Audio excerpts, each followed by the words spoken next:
ډېرې خبرې موږ په دې ژبه وکړو دا موږ ته وړې ښکاري او ګوره د الله په نزد لوی جرم وي ګورئ او موږ ټایم پاسې هسې ګپ شپ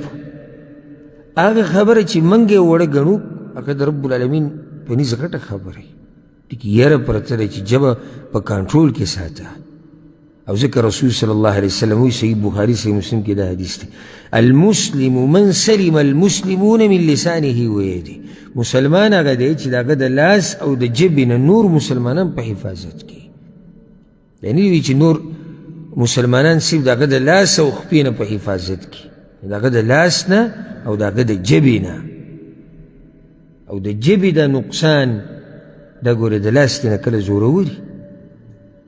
صرف دا نه یو سړی نه نه زه چاله ضرر نه ورکوم ما خو نه په چا باندې ګزار کړی دی نه مې لا څوک په ټوپک ویشتی او نه مې چا سر له اوسپنه راچولې د اوسه پورې نه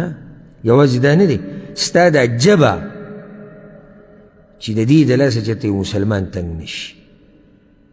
او ستا د دې لاسه او خپو د لاسه یو مسلمان چېرته تنګ نه شي